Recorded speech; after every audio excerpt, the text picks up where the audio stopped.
Hey, Craig, let's get into some coffee talk. Hey, I love it. I love doing some coffee talk. Well, talk about what?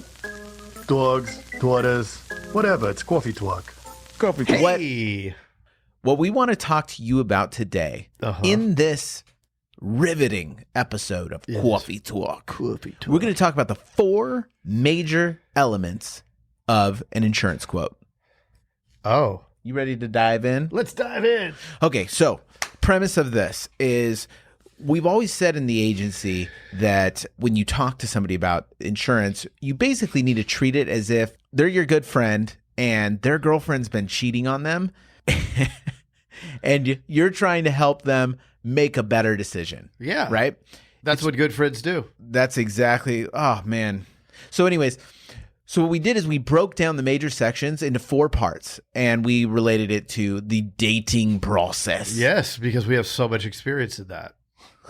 Yeah, right. So the 4 parts is this, and these 4 elements is what we have found as a framework for both of our agencies that basically make up the perfect quote. Yes. The first one. Yeah, the first one is the pickup line. Oh, everyone loves a good pickup line.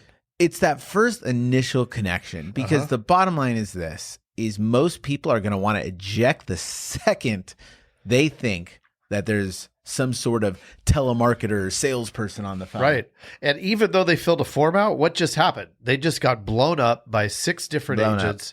The lead company that sold that lead also is doing live calls to that person from their call center because then they sell it as a live transfer. And so they're thinking to themselves, what have I done? Yep. So they're pissed. They don't want a quote anymore. They didn't want one to begin with. No, they didn't. They thought they were going to win the gift card to Walmart. Yeah. So that is key. And honestly, if we can assume that first quote, that's why we practice this. Yes.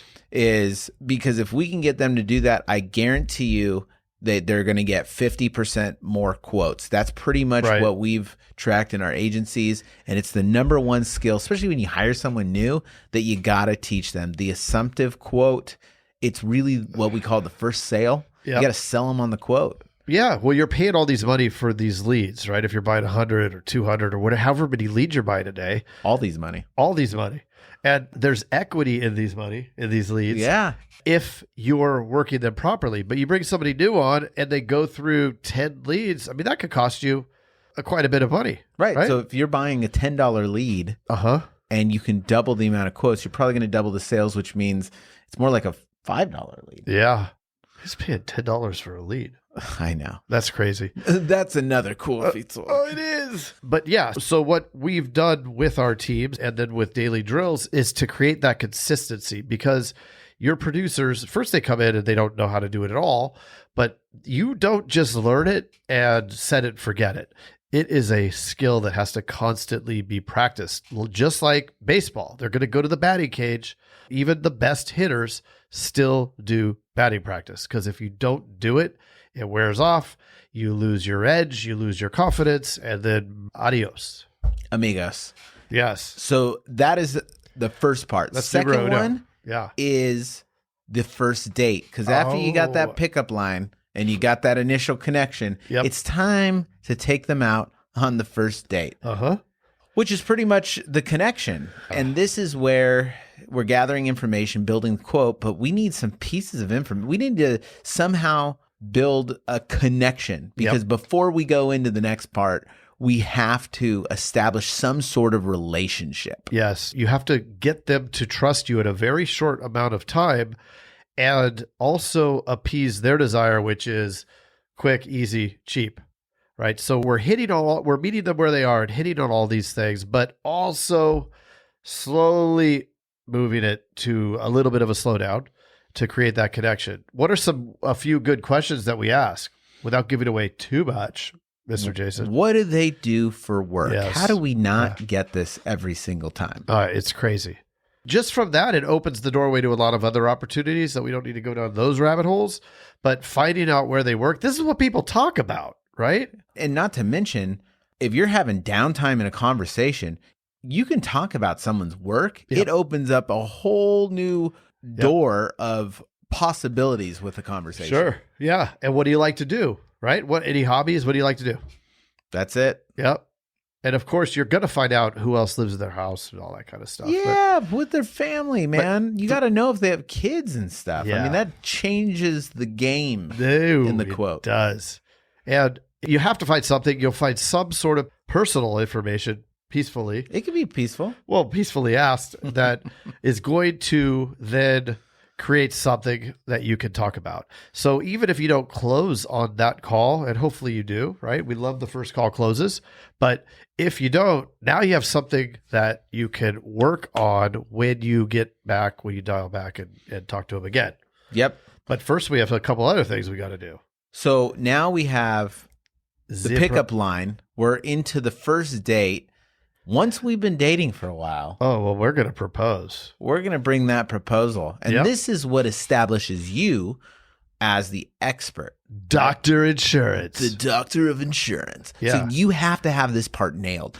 This is the part that you guys come up with as an agency to explain in a way that is easily understood and makes you sound awesome. Yeah. And the drills, doing this in your agency, running those meetings every day in your agency is what helps fine tune their skill set.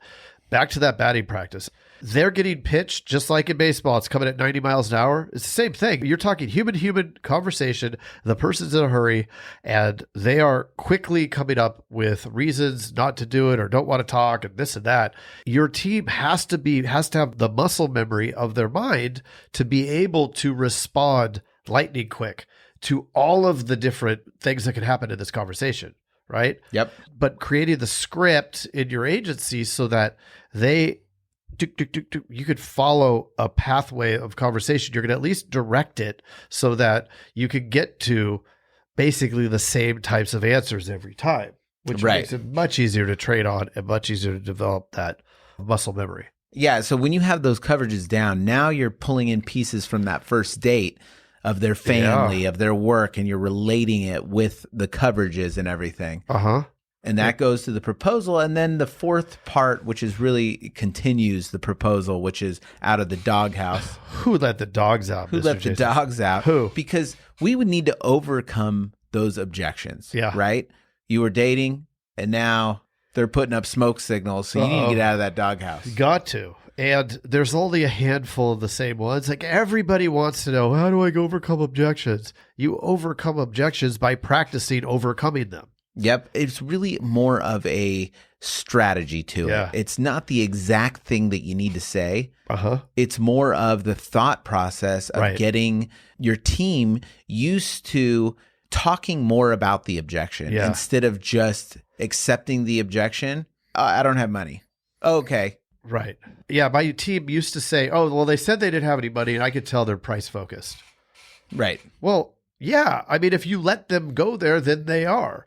But if you direct that conversation so it doesn't go there and you get to the real objection, like, okay, fine.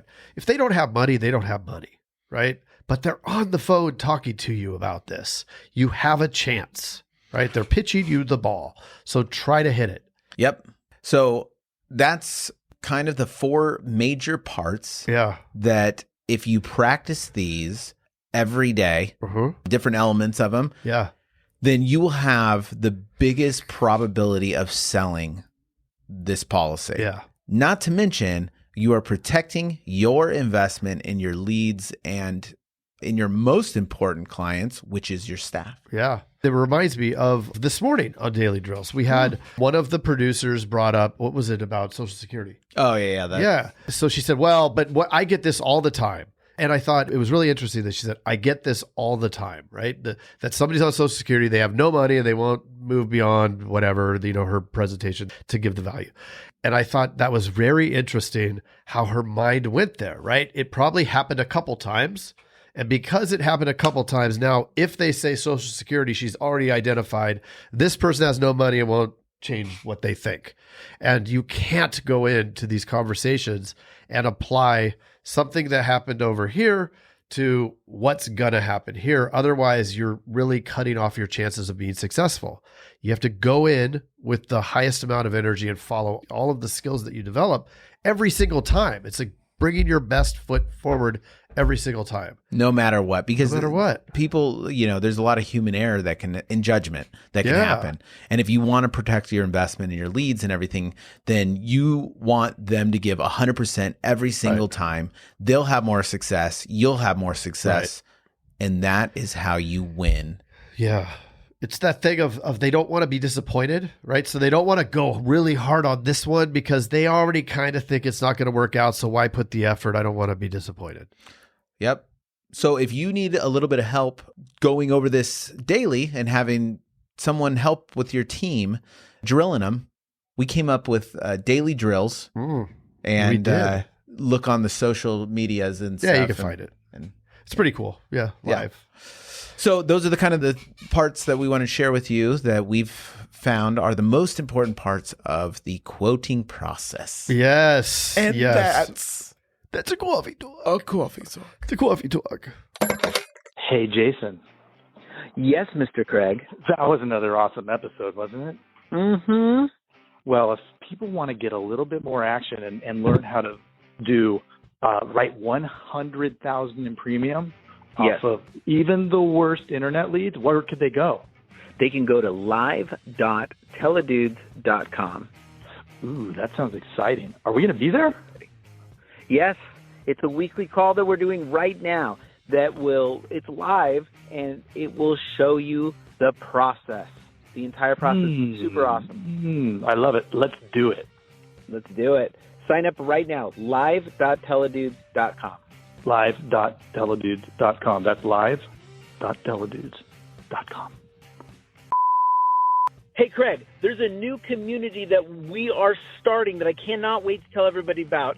It is our live texting community where you and I are going to answer people's questions and give them free content, right? Are you kidding me? We get to talk to them?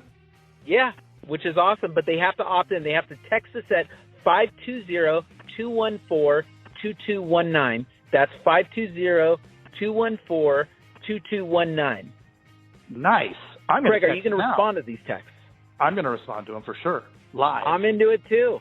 It's going to be awesome. And it's going to be our new texting community where we're going to get back to everybody that we can and drop some crazy content, free content, and free the calculator that you just came up with.